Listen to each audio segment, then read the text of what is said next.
St. Mary's at South Creek is located approximately 41 kilometers as the crow flies, west of Sydney.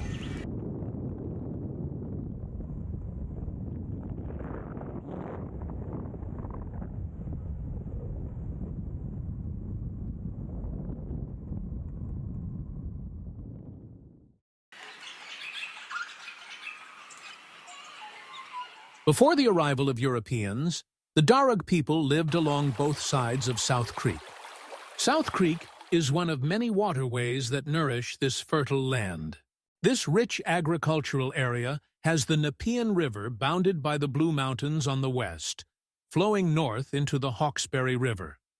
Other smaller creeks, such as Ropes Creek and Eastern Creek, flow into South Creek, which also flows into the Hawkesbury.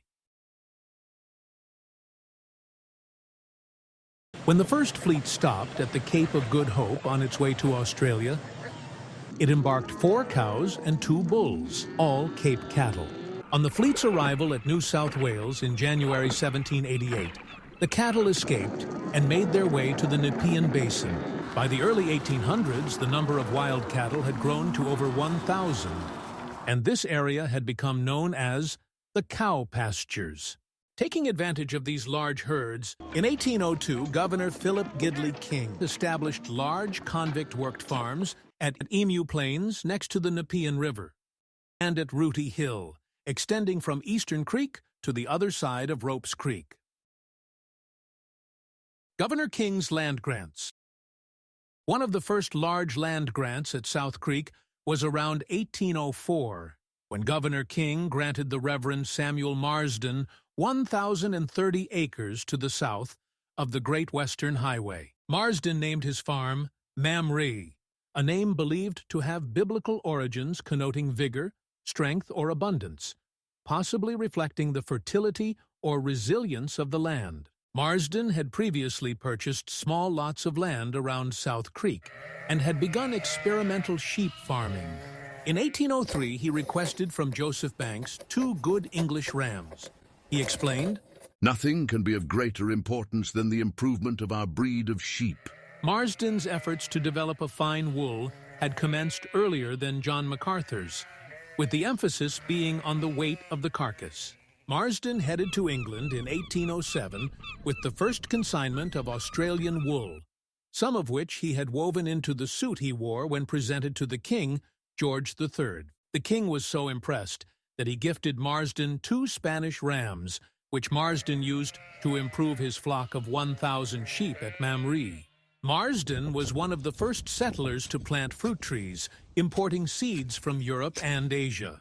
As was the norm for remote district reverends at that time, Marsden was made a magistrate, incurring a reputation for being quite strict. Governor Macquarie wrote, "I have invariably found that punishments inflicted by his authority, Marsden's, are much more severe than those of many other magistrates in the colony." When Samuel Marsden died in 1838, his son Charles Marsden inherited the property and took over the management. Unfortunately, Reverend Marsden's son lacked his father's motivation, and the farm began to suffer. By the time of the murmurings of the 1840s financial crisis, Charles began selling Mamre piecemeal, so that by the time of his death in 1868, nothing was left of the original grant. Today, however, the original house still remains, standing on a semi-rural block with the South Creek floodplain directly to its west. A fitting tribute to South Creek's early beginnings.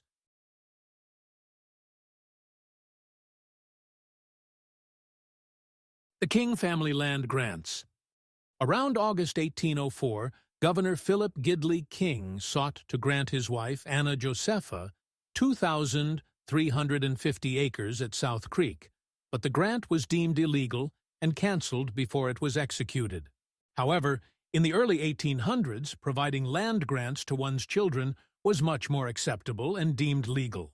In January 1806, King issued new land grants of almost the exact same land he had granted to his wife, to his children, Philip, aged 14, Anna Maria, 13, Elizabeth, aged 8, and Mary, 11 months. The new governor arrives. Captain William Bligh, along with his daughter Mary Putland, arrived in Sydney on the 6th of August, 1806. Instead of immediately succeeding Philip Gidley King as governor, Bligh delayed his official swearing-in until the 14th, spending the intervening days with Governor King at Government House. During this period, the two exchanged a series of land grants, an unusual arrangement that later sparked controversy.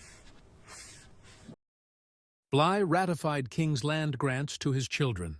King granted Bligh 3 separate land grants of over 1,000 acres. When King granted his children their land in January 1806, he had also granted Bligh's daughter, Mary Putland, her own 600 acres next to the Great Western Road. The following year, in 1807, Bligh granted 790 acres to King's wife, Anna Josepha King. This grant happened to be next to King's children's grants. The King family named this new farm Thanks. Was this a sly nod to Bligh in recognition that a deal had been done? The land to the south of the Great Western Road was granted to Mary in June 1810 by Governor Macquarie as a wedding present when she married Maurice O'Connell, Macquarie's second-in-command.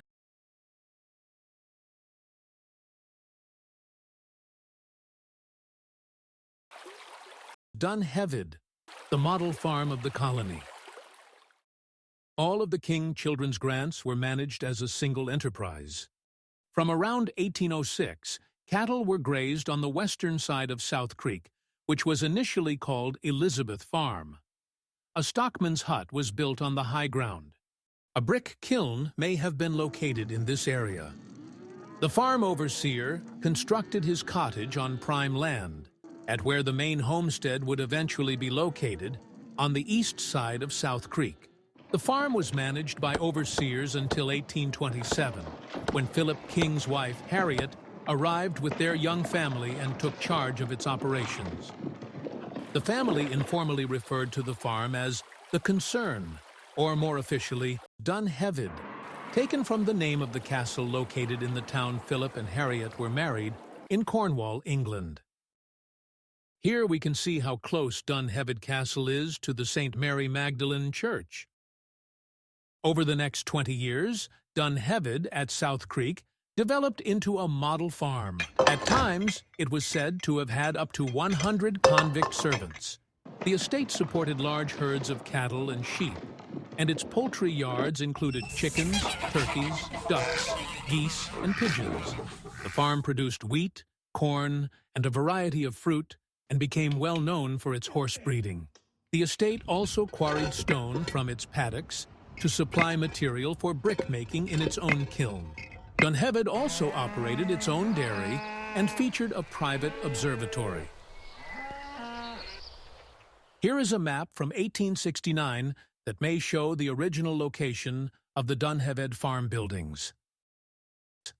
This tracing from 1943 also shows a similar location for the last existing buildings from the Dunheved homestead. In February 1941, the government purchased the Dunheved land to the east of South Creek and started building what would become the second-largest munitions filling factory in Australia.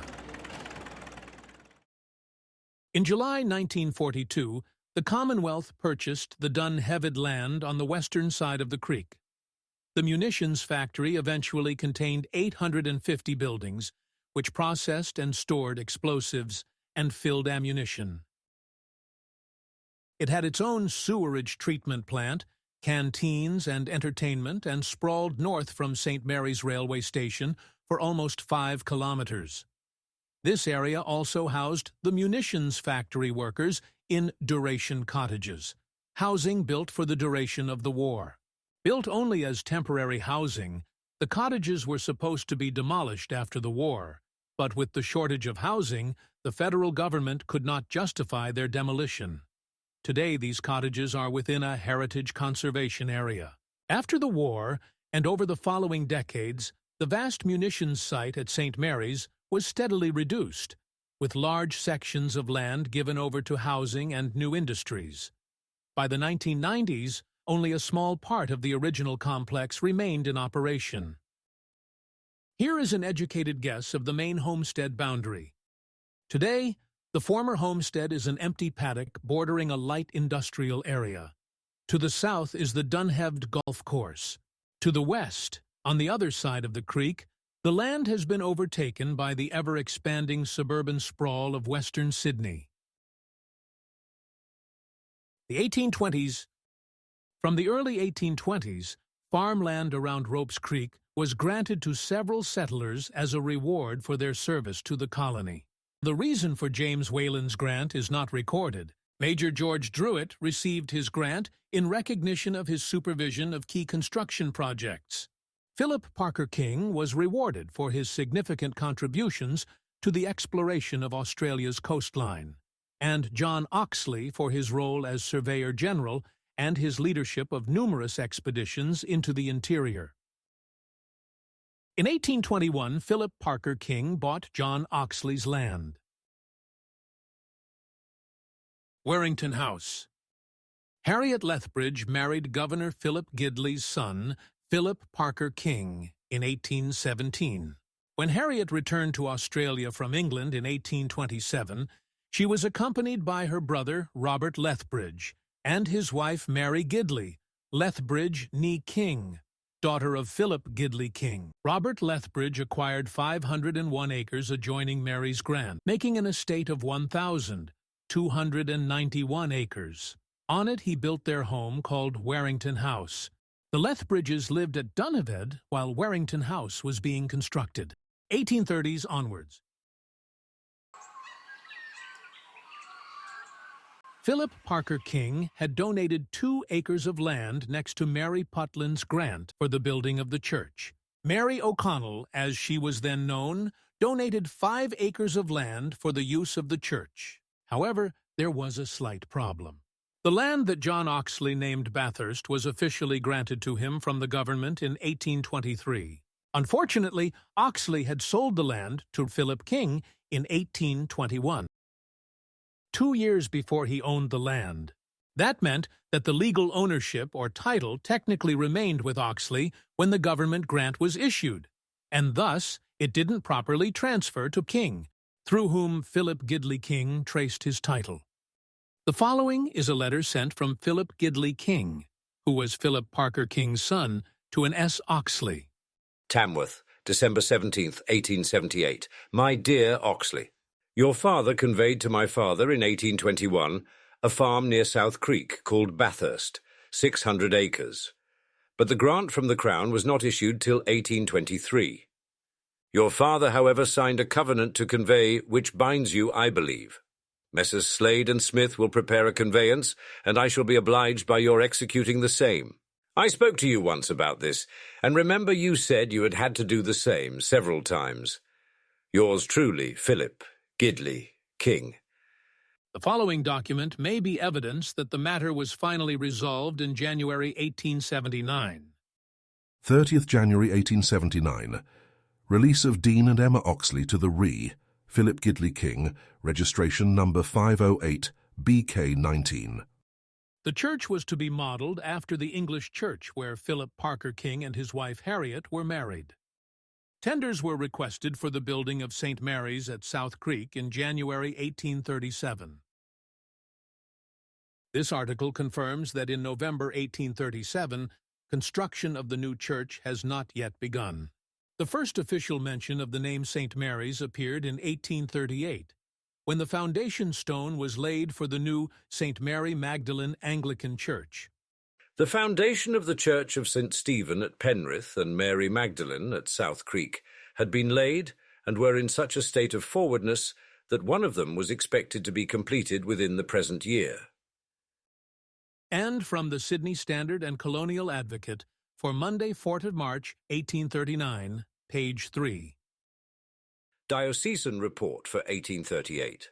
Since the date of my last report, says his lordship, I have had the satisfaction of laying the foundation stone of St. Stephen's Church at Penrith and of St. Mary Magdalene at South Creek. Local historian Lynette Ford interprets the 1937 centennial Ree stone at the church as evidence that the stone was laid on the 22nd of November, 1837.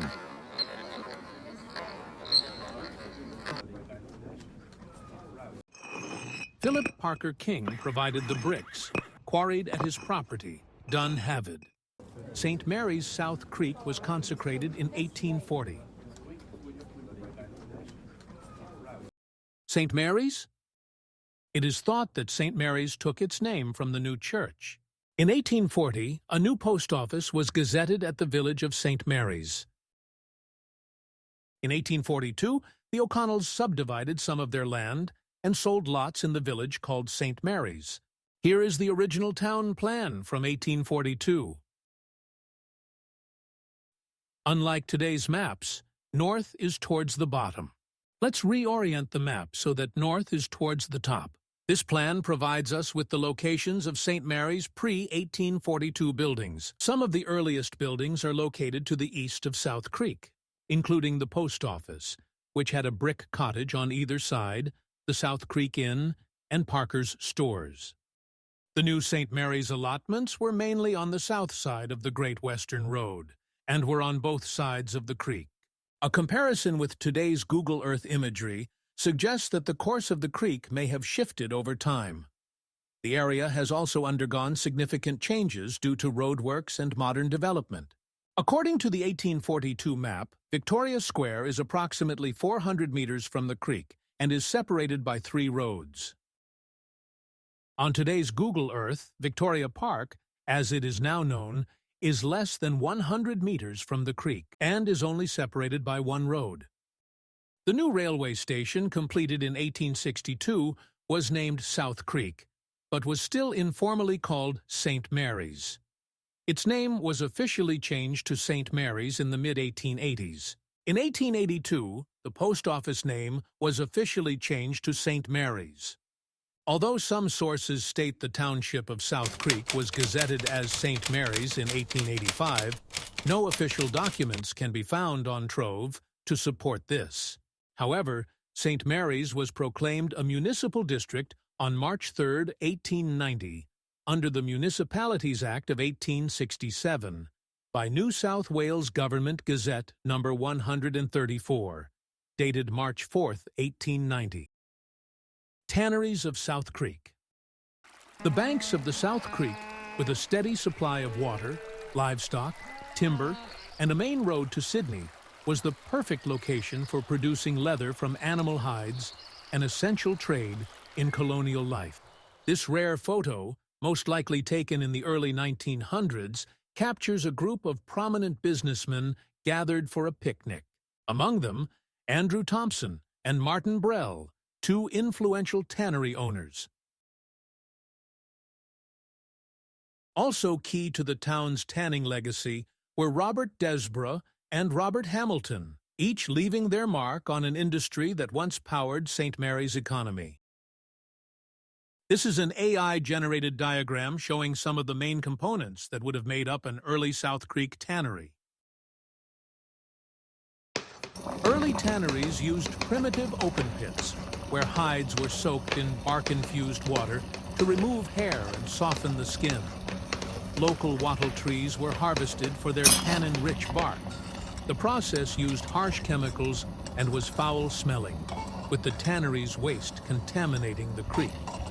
Yet, they played a vital role of supplying leather for boots, saddles, belts, and harnesses. Out of all the tanneries, the Paskin brothers may have opened the first tannery at St. Mary's in the mid-1840s, located approximately here.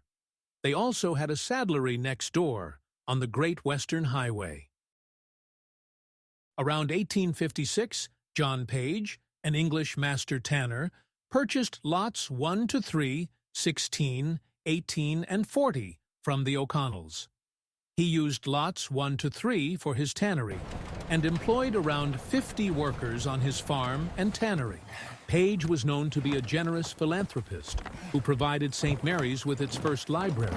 Page mentored and encouraged his workers to aim higher. One of them, Andrew Thompson, took that to heart, eventually owning his own tannery and becoming a generous philanthropist, just like Page. While it's unclear whether Lot 40 was originally a tannery, a 1914 map shows one nearby, next to St. Mary's School. meaning the children likely endured the stench of rotting stinks. carcasses all year round.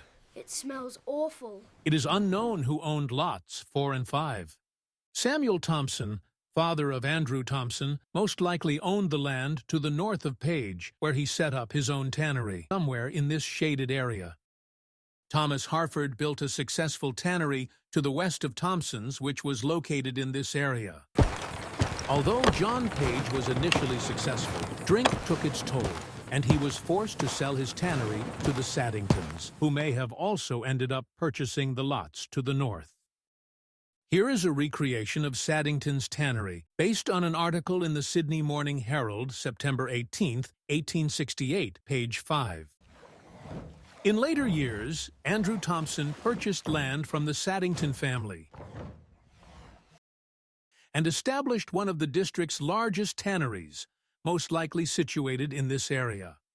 By the mid-1800s, there were around 12 different tanneries at St. Mary's, making the industry one of the main employers and an important part of the town. In 1879, Martin Brell, who by now owned the land to the east of South Creek, purchased the bankrupt Harford's tannery next door.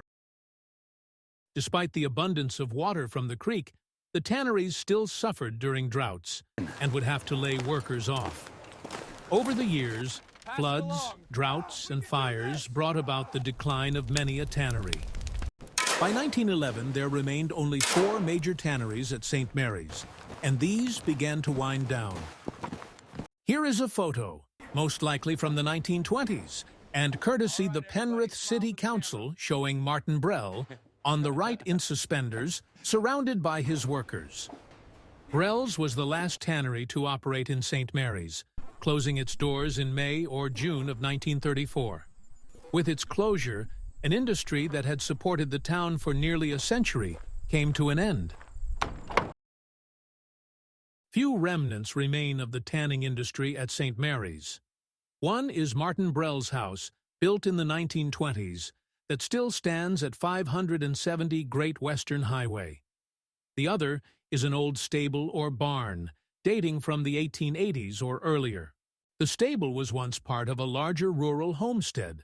This map labels this structure as a stable.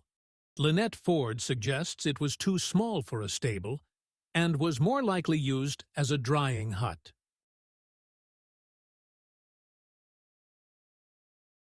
Bennett's Wagons.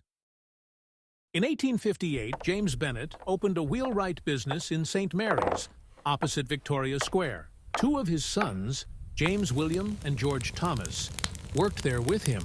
George extended the business with a wheelwright and blacksmith shop in Queen Street, and the 2 brothers worked together. All right, lads, that's a wrap for the picture. Bennett's Wagons became very successful and put St. Mary's on the map. At the height of its trade, the Bennett's business employed 25 men, with 5 men usually working on one wagon. A Bennett's wagon could cost between 100 to 250 pounds, and they were dispatched mainly by rail from the goods yard at St. Mary's railway station. Built to withstand long distances and heavy loads, they became a common sight across the colonies, carrying wool, grain, timber, and supplies between rural districts, goldfields, and coastal ports.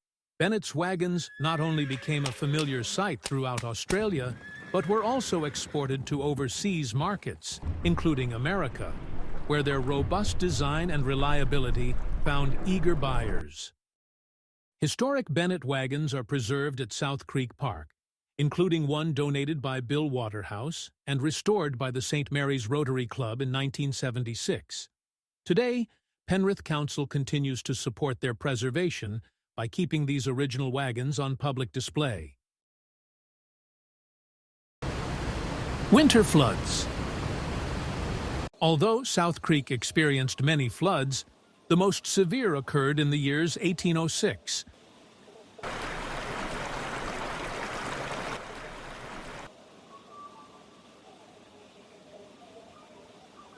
1809,